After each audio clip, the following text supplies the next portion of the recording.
El problema de la reforma litúrgica. La Misa del Vaticano II y de Pablo VI. Por la Fraternidad Sacerdotal San Pío X. Tercera parte. ¿Una ruptura dogmática? Capítulo 7. Negación de una verdad de fe. Entre los teólogos católicos no se puede discutir la existencia de la satisfacción vicaria de Cristo, puesto que pertenece al depósito mismo de la revelación y ha sido suficientemente propuesta por el magisterio de la Iglesia. Aunque la palabra satisfacción no está en la Sagrada Escritura, sin embargo, se utilizó para expresar en términos propios lo que la Escritura entendía por el término redención. Así, cuando la Iglesia tuvo que enfrentarse con las herejías del protestantismo que se referían a la justificación, usó, sin vacilar, esta palabra para defender el dogma. Abrimos cita. Las causas de esta justificación son la meritoria, su unigénito muy amado, nuestro Señor Jesucristo, el cual, cuando éramos enemigos, por la excesiva caridad con que nos amó, nos mereció la justificación por su pasión santísima en el leño de la cruz y satisfizo por nosotros a Dios Padre. Fin de cita. Concilio de Trento, sesión sexta, capítulo 7. Denzinger, 1529.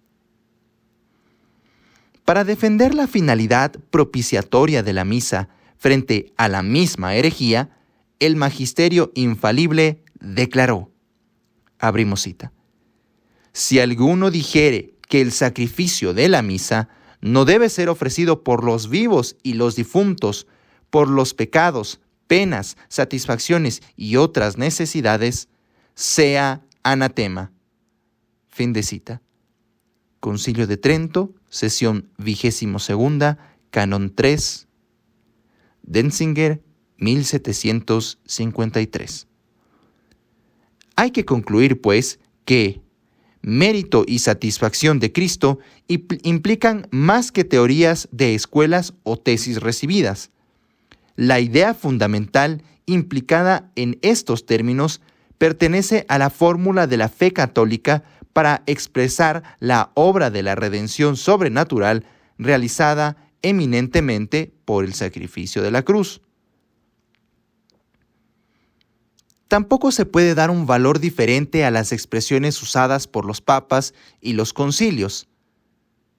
Es verdad que los padres del Concilio de Trento no creyeron necesario precisar el significado de la palabra satisfacción, o lo que entendían por satisfacción de Cristo, ya que una tradición doctrinal multisecular aseguraba un sentido preciso a estas expresiones. Si tuviéramos que dar una interpretación autorizada a los términos usados en Trento, la encontraríamos en el Catecismo Romano, publicada por orden de este mismo concilio. Abrimos cita. Los doctores de teología usaron el nombre de satisfacción para dar a entender aquella compensación por virtud de la cual el hombre paga algo a Dios por los pecados cometidos. La satisfacción primera, sin alguna duda, y la más excelente, es aquella por la cual se pagó superabundantemente todo cuanto debíamos nosotros por causa de nuestros pecados, aunque Dios quisiera tratarnos según la más rigorosa justicia. Y dícese que esta es tal, y que hace a Dios propicio y benigno con nosotros, y se la debemos únicamente a Cristo nuestro Señor, quien satisfizo a Dios, su eterno Padre, plenísimamente, pagando en la cruz el precio de nuestros pecados. Fin de cita. Catecismo del Concilio de Trento, parte 2, capítulo 5, numerales del 62 al 63. Y el mismo catecismo explica en otro lugar. Abrimos cita. A esto, pues, aspiró en su pasión y muerte el Hijo de Dios, Salvador nuestro, a redimir y borrar los pecados de todos los siglos y a satisfacer por ellos a su Padre abundante y plenamente. Fue una satisfacción completa y perfecta en todas sus partes la que dio por modo admirable Jesucristo a Dios Padre por nuestros pecados, pues el precio que por nosotros pagó no solo fue igual y equivalente a nuestras deudas, sino que las superó con exceso. Al ofrecerlo su Hijo en el ara de la cruz, aplacó enteramente la ira e indignación del Padre. Fin de cita. Catecismo del Concilio de Trento, parte 1, capítulo 5, numerales 11 y 15. Aunque la obra de nuestra redención puede considerarse bajo muchos aspectos, el dogma de la satisfacción vicaria de Cristo es tan central para la comprensión de este misterio que en ningún caso puede dejarse de lado.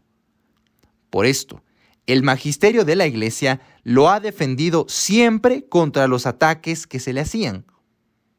Así, para responder al protestantismo liberal del siglo XIX, que ponía en duda esta doctrina de fe, el Concilio Vaticano I había preparado 2 cánones condenatorios. Abrimos cita.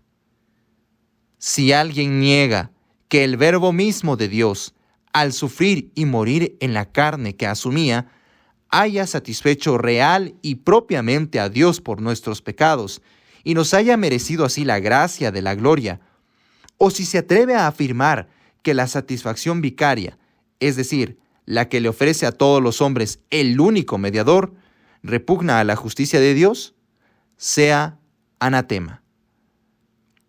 Fin de cita. Esquema de constitución de Praecipuis Mysteris Fidei. La interrupción del concilio no permitió la publicación de estos cánones. El modernismo y luego la nueva teología aprovecharon esto para tratar de aclimatar las tesis del protestantismo liberal en la Iglesia. Pío XII denunció otra vez el error. Abrimos cita. Se pervierte el concepto de pecado original sin atención alguna a las definiciones tridentinas, y lo mismo el del pecado en general, en cuanto es ofensa de Dios, y el de satisfacción que Cristo pagó por nosotros. Fin de cita.